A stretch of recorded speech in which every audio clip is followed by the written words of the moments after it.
नमस्कार, मैं श्यामगिरी। आप देख रहे हैं टीएफडी इंडिया लाइव। टीएफडी इंडिया लाइव में आप सभी दर्शकों का स्वागत है। बिहार की राजनीति गर्म हो गई जैसे ही लोकसभा सेशन का मानसून सत्र खत्म हुआ।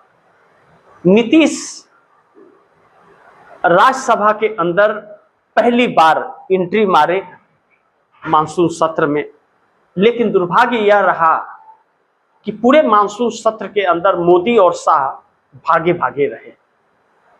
विपक्ष ने एक बहुत बढ़िया नारा दिया। नारा पुराना है, नया नहीं है, और विपक्ष का नारा नहीं, इस देश के युवाओं का नारा है जो जंतर मंतर पर लगा था। 56 इंच का छोटा बंदर, बाल नरेंद्र, और छोटे छोटे बंदर लेकर के विपक्ष आया हुआ। नीतीश कुमार मुस्कुरा रहे थे, लेकिन जैसे पार्लियामेंट सेशन अनिश्चित काल के लिए स्थगित हुआ, मोदी शाह की मुश्किलें वैसे बढ़नी शुरू हो गई। और भारतीय जनता पार्टी के अब भारतीय जनता पार्टी के हर एक नेता को डर है चुनाव हारने का और सत्ता जाने का। उस पीड़ा में जूझ रही है भाजपा। लेकिन एनडीए गठबंधन के अंदर भी पोल ट्रैकर के सर्वे ने जैसे हड़कंप सी परिस्थिति मचा करके रख दी है। जो भी गठबंधन के अंदर मोदी के साथ रहेगा, उसके पार्टी का अस्तित्व दांव पर लग जाएगा। पोल ट्रैकर का सर्वे यह साफ कहता है कि एनडीए गठबंधन सिमट जाएगा। सी वोटर का सर्वे तो और डराता है कि 86.8% वोटर्स एनडीए के उससे दूर हो रहे हैं। इसका मतलब आप समझते हैं कि 100 में 87 लोग अगर वोट नहीं देंगे, वोटर वोट नहीं देंगे, तो जमानतें जब्त हो जाएंगी नेताओं की। एक ऐसे सिचुएशन में नरेंद्र मोदी ने एनडीए गठबंधन को ला करके खड़ा कर दिया। अब ऐसे में नीतीश नायडू तो भाई हवा के साथ रहते हैं। अब सरकार बचेगी या सरकार जाए, उससे मतलब नहीं है। किसकी सरकार बनेगी या फिर से चुनाव में जाएंगे, इससे मतलब नहीं है, लेकिन साथ नहीं रहेंगे। यही वजह रहा कि नीतीश कुमार ने साफ कहा कि हम भाजपा के साथ चुनाव नहीं लड़ेंगे, और उसका रंग दिखाना शुरू कर दिया। नरेंद्र मोदी भाग रहे थे, अमित शाह भाग रहे हैं, और इनके खिलाफ जनता सड़क पर हो रही, तो नीतीश कुमार मन ही मन मुस्कान उनका चेहरे पर देखने को राज्यसभा के अंदर भी मिला। जब मल्लिकार्जुन खड़गे जेपी नड्डा पर हावी हो रहे थे, भाजपा फंस गई थी, तो अमित शाह मुस्कुरा रहे थे। इसे ही कहते हैं कि मौके मौके की बात होती है। अब नीतीश कुमार को जिस तरह से धोखा देकर के भारतीय जनता पार्टी ने निकाला, अब नीतीश कुमार साथ छोड़ेंगे तो बिहार में सम्राट चौधरी और मोदी दोनों संकट में पड़ेंगे।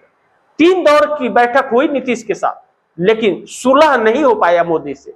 और शीतकालीन मानसून सत्र जैसे ही खत्म हुआ और बैठक बुलाया मोदी ने, चंद्रबाबू नायडू ने अल्टीमेटम दे दिया, पहले अमित शाह का इस्तीफा ले लो, उसके बाद बात करते हैं। यानी कि अमित शाह के इस्तीफा, और विपक्ष अब प्रधानमंत्री पर आकर के अटक गया। इस देश का युवा पीढ़ी अब प्रधानमंत्री का इस्तीफा मांगने लगा। अब सरकार पलटने की बात चलने लगी है और वह सड़क पर उतर रहा है। नीतीश और नायडू दोनों ही इंडिया गठबंधन के संपर्क में है, इस बात से इनकार नहीं किया जा सकता। दोनों के हाव भाव बता रहे हैं। जो डिलिमिटेशन बिल था, चंद्रबाबू नायडू ने सब खेल कर दिया था अंदर ही अंदर। और जिस नीतीश को यह लोग नजरअंदाज कर रहे थे, नीतीश दिल्ली पहुंचकर मोदी सरकार के लिए और बड़े संकट बन गए। मोदी शाह एक ऐसे दौर से गुजर रहे हैं कि अब इनका उल्टी गिनती शुरू हो चुका है, अब सीधा नहीं होने वाला है।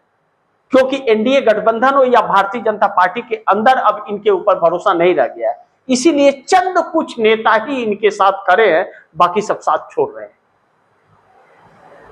सम्राट चौधरी की भी धड़कनें बढ़ रही हैं। बिहार में जिस तरह से बेलगाम हो रही है सरकार, और उसके हाथ से सब कुछ निकला हुआ है, जिस तरह से वहां गुंडागर्दी चल रही है, किसी विपक्ष का राज रहता तो अभी तक राज्यपाल कहते राष्ट्रपति शासन लगा दो, लेकिन बिहार को लेकर के मुंह पर चुप्पी। पैलेट गन चलाया तो गृह मंत्री जवाब नहीं दे रहा है, चंदा चोरी हुआ तो प्रधानमंत्री भाग रहा है, और पोल ट्रैकर का सर्वे सरकार को ही खत्म कर रहा है। तो ऐसे में नीतीश नायडू कैसे साथ बने रहते? नीतीश नायडू भी दगा दे देंगे। जब मोदी किसी के नहीं हुए तो यह क्यों हो? और मोदी ने इन दोनों को धोखा दिया है, ना विशेष राज्य का दर्जा बिहार को दिया, ना ही विशेष पैकेज दिया, ना तो कोई उद्योग लगाया, बल्कि 1100 एकड़ की जमीन गौतम अडानी को 1 रुपया की लीज में दे दिया। अब बड़ी महत्वपूर्ण बिंदु, राहुल गांधी ने जो एक तेवर अपनाए हैं और लीडर ऑफ अपोजिशन के तौर पर जिस तरह से भूमिका निभाई है, मोदी और शाह की सिट्टी पिट्टी गुम हो गई है। एक ऐसे पायदान पर आकर के खड़े हो गए कि अब अगर खुद से इस्तीफा दे करके चले जाए तो शायद मोदी शाह की कुछ इज्जत बच जाए, लेकिन ऐसा अगर करते हैं, सरकार पलट गई अगर, तो दोनों जेल की हवा भी खाएंगे, यह भी वह जानते हैं। लेकिन राहुल गांधी की सामना करने की इन दोनों में हिम्मत नहीं बची है। और अब 5 राज्यों के आने वाले चुनाव, यह किस मुंह से जाएंगे प्रचार करने, जब जहां जाएंगे वहीं जेन अल्फा और जेन जी इनके सामने खड़ा हो जाएगा। जिस युवाओं को यह ला करके मोदी मोदी के नारे लगवा रहे थे, वही इनके खिलाफ खड़े हैं और उनके परिवार के लोग भी खड़े हैं। तो ऐसे में चिंता सताने लगी है। तो एनडीए गठबंधन के अंदर भी भगदड़ वाली परिस्थिति आकर के खड़ी हो गई है। अब नीतीश कुमार अपने बेटे निशांत कुमार को राजनीति में फिट करना चाहते हैं, चंद्रबाबू नायडू अपने बेटे नारा लोकेश को राजनीति में फिट करना चाहते हैं। दोनों ही सीएम बनाना चाहते हैं और दोनों के आड़े मोदी और शाह हैं। तो फिर दोनों ही अल्टीमेटम मोदी और शाह को दे रहे हैं और दोनों ही संपर्क में इंडिया गठबंधन के। जब दोनों ही संपर्क में इंडिया गठबंधन के, तो सरकार कैसे बचेगी? अब आरएसएस की भूमिका यहां आकर के खड़ी हो गई। अब आरएसएस एनडीए गठबंधन से बातचीत करने लगा है कि इंडिया की सरकार न बन जाए, इसके लिए एनडीए को एकजुट कर लो, मोदी शाह को हटा दो और एनडीए की सरकार में किसी को भी पीएम बना दो, यानी कि पीएम का चेहरा बदलेगा। इंडिया गठबंधन ने दावेदारी नहीं की है, कांग्रेस ने, राहुल गांधी ने दावेदारी नहीं की है कि हम सरकार बनाने जा रहे हैं, ना, बिल्कुल नहीं की है। उन्होंने तो सिर्फ इस सरकार की असलियत को देश के सामने रखा है। इस देश की जनता, युवा पीढ़ी तय करेगी कि सरकार किसकी बनेगी। लेकिन एक चीज तो साफ है कि जेनजी ने यह फैसला कर लिया है कि अब इस सरकार के साथ जो है उसके साथ भी हिसाब करेंगे।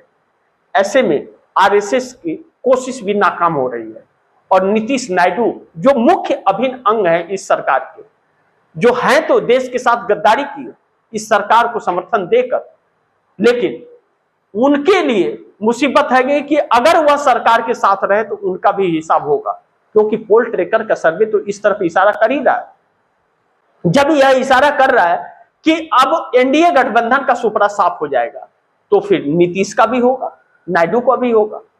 अब डिलिमिटेशन बिल पास नहीं हुआ, डिलिमिटेशन बिल पास नहीं हुआ, मोदी साहब भाग खड़े हो रहे हैं।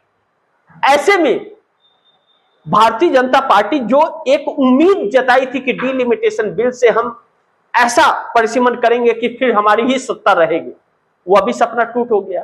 तमिलनाडु के सीएम विजय थलापति ने प्रस्ताव पास किया, डीएमके ने सपोर्ट किया कि डिलिमिटेशन का हम विरोध करेंगे। यानी कि जिन 22 सांसदों के साथ खेल चल रहा था मोदी का, वह खेल धराशाह हो गया और चंद्रबाबू नायडू भी डिलिमिटेशन पर इस बार तैयार नहीं हुए। इसीलिए मोदी डिलिमिटेशन बिल नहीं लेकर के आए, नहीं तो डिलिमिटेशन के लिए सारी रचनाएं रची गई थी। इसीलिए ममता बनर्जी को भी तोड़ा गया था, लेकिन ममता बनर्जी के 20 सांसदों में भी 9 सांसद अब घर वापसी के लिए तैयार हो गए। ऐसे में बाकी सांसदों की सहजता जा सकती है। मोदी ने अपने साथ साथ उन सांसदों के भविष्य को भी खत्म कर दिया। अब मोदी साहब वोट मांगने लायक नहीं रह गए, विश्वास नहीं रह गया। पूरे देश के जेनजी इनके खिलाफ हो गए। यही वजह रहा कि जब प्रधानमंत्री के चेहरे को लेकर के सर्वे पोल ट्रैकर ने किया तो यह साफ हुआ कि राहुल गांधी और नरेंद्र मोदी में प्रधानमंत्री पद के लिए पहला पसंद 22% का फासला है। नरेंद्र मोदी को 36% तो राहुल गांधी को 58% लोगों ने पसंद किया है। अब 58% लोगों ने पसंद किया थी, यानी कि 22% का फासला, और ग्राफ लगातार गिर जाएगा। उत्तर प्रदेश के अंदर राजनीति ऐसी गर्म हो रही है कि नीतीश कुमार उत्तर प्रदेश में चुनाव लड़ने वाले हैं, पंजाब में भी चुनाव लड़ेंगे, भारतीय जनता पार्टी को अच्छा खासा नुकसान पहुंचाएंगे। ऐसे में चुनाव लड़ते वक्त यह भी हो सकता है कि चुनाव लड़ने के पहले मोदी का साथ छोड़ दें। अगर नहीं छोड़ेंगे तो उनकी पार्टी का नाम खराब हो जाएगा और वहां वोट भी नहीं मिलेगा। उत्तर प्रदेश में ऐसा नहीं चलता कि आप सरकार को समर्थन भी दो, उसके खिलाफ भी लड़ो, यह बिल्कुल नहीं चलेगा। वहां तो यह चलेगा कि आप इधर हो या उधर, तो मोदी का साथ छोड़ना पड़ेगा।